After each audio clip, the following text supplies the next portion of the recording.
इसी रहनुमा के ज़वाल का मुशाहिदा किया और सोचा कि सब कुछ कैसे गलत हुआ। आज हम एक कहानी में गौता लगाएंगे जो सियासी थ्रिलर की तरह है और उसमें गहरे रूहानी असबाक हैं।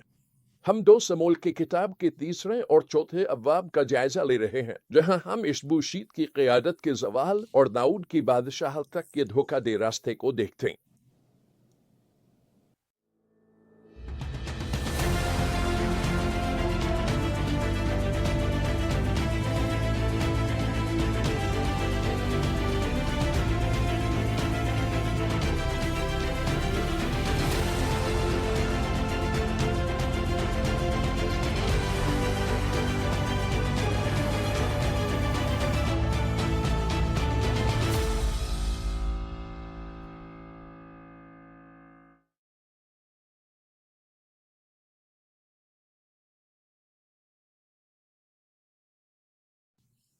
इस हिस्से का मरकजी पैगाम 2 समूल बाब 3 आयात 9 और 10 में मिलता है, जहां अबनैर ऐलान करता है, अब ये बयान साउल के घराने के खात्मे और दाऊद के तख्त को इसराइल और हुदा पर दान से बीरसब तक कायम करने की बात करता है।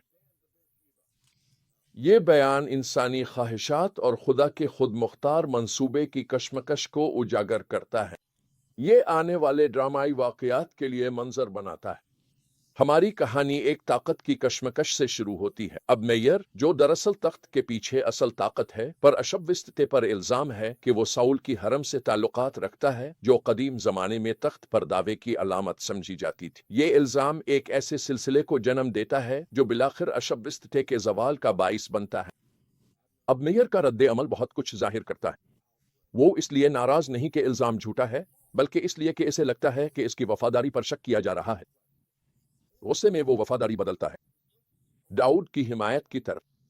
ये लम्हा इस बात को जाहिर करता है कि जब वफादारी जाती मुफाद हो तो वो कितनी नाजुक होती है, सच्चे अज़्म पर मबनी हो। अबनैर से बातचीत में दाऊद की दानाई नजर आती है। वो पेशकश कबूल करता है, मगर मिकाल की वापसी भी मांगता है। ये कदम कई मकासद पूरे करता है। माजी की गलती को दुरुस्त करता है। ये दाऊद के हक को मजबूत करता है और आजमाता है। अबनैर इखलास, जब ऐसा लगता है कि इक़्तिदार की मुंतकिली मुमकिन हो सकती है तो इंसानी इंतकाम दरमियान में आ जाता है। याकूब, दाऊद का फौजी कमांडर, अपने भाई की मौत का बदला लेने के लिए अबनैर को कत्ल कर देता है। इंतकाम ये अमल न सिर्फ खुदा के मंसूबे को खतरे में डाल देता है, बल्कि दाऊद की साख को भी, और दाऊद अबनैर के कत्ल पर रद्द-अमल अहम है। वो अबनैर का सोग मनाता है। इस अमल से खुद को अलग है कर वो इंसाफ से अपनी वाबस्तगी जाहिर करता है। अबनैर का नौहा हकीकी गम और एहतराम को जाहिर करता है, चाहे वो कभी दुश्मन रहा हो। ये लम्हा कमजोरी और दियानतदारी का मजहर दाऊद की अवाम में पोजीशन को मजीद मजबूत करता है। कहानी एक और तारीख मोड़ लेती है जब अशब्बिस्ते को अपने आदमी कत्ल कर देते हैं। वो सर इनाम की उम्मीद में लाते हैं, मगर दाऊद अमल की मजम्मत करता है और उन्हें सजाए मौत देता है। इस रद्द अमल से दाऊद के किरदार और खुदा के ममसूह के लिए इसके एहतराम की मजीद तस्दीक होती है। इस कहानी में हम क़ियादत के दो रुख देखते हैं, एक जो खुदा के मसह पर मबनी है और दूसरी जो इंसानी कोशिशों और साजिशों से कायम रखी जाती है। अशब्बिस्ते की कमज़ोर हुकूमत अबनैर की ताकत पर कायम थी, गद्दारी तशद्दुद के सामने बखर जाती है। दूसरी तरफ दाऊद दियानतदारी से काम लेता है, इंसाफ और इज्जत का तालिब रहता है, हत्ता कि अपने दुश्मनों के लिए भी। ये इक़्तिबासात हमें कई अहम असबाक सिखाते हैं। पहले, हमें ऐसी क़यादत के खतरात दिखाते हैं कमज़ोर बुनियादों पर कायम हो। अशब्बिस्ते की हुकूमत, जो खुदा के मसह के बजाय विरासत पर मबनी थी, गद्दारी और ख्वाहिशात के तूफानों का सामना न कर सकी।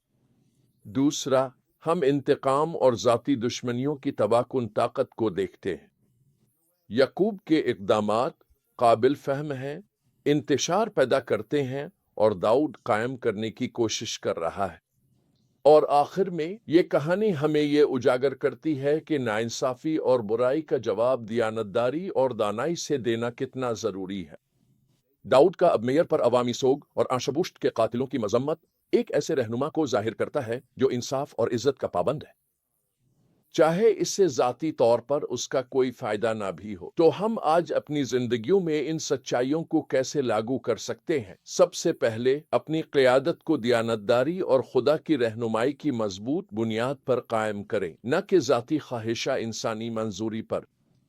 پھر آپ پر زیادتی ہو تو انتقام کی خواہش کا مقابلہ کریں۔ خدا پر بھروسہ رکھیں کہ وہ اپنے وقت اپنے طریقے سے انصاف لائے گا، اور تنازعات اور الزامات کا جواب وقار اور دانائی سے دیں، اور جہاں ممکن ہو مفاہمت کی کوشش کریں۔ اسی طرح دوسروں کی عزت کریں، حتیٰ کہ اپنے مخالفین کی بھی، یہ جانتے ہوئے کہ تمام اختیار بالآخر خدا کی طرف سے آتا ہے۔ اور آخر میں انصاف اور سچائی کے لیے ڈٹے رہیں، چاہے وہ ذاتی طور پر آپ کے فائدے میں نہ ہو۔ الفاش بشت کے زوال داؤد کے عروج کی یاد دہانی کے حقیقی قیادت کا مطلب یہ نہیں کہ اقتدار سے چمٹے رہنا، بلکہ دیانتداری اور انصاف کے ساتھ خدمت کرنا ہے۔ میں پوچھتا ہوں، کیا آپ کی زندگی میں ایسے شعبے ہیں جہاں آپ کو خواہشات کو چھوڑ کر خدا کے منصوبے پر بھروسہ کرنے کی ضرورت ہے؟ آپ اپنے اثر و رسوخ کے دائرے میں دیانتداری سے قیادت کیسے کریں؟ یاد رکھیں، داؤد کی طرح ہمیں ایسے لوگ بننے کے لیے بلایا گیا ہے جو اپنے ساتھیوں اور مخالفین کے ساتھ برتاؤ میں خدا کی عزت کرتے ہیں۔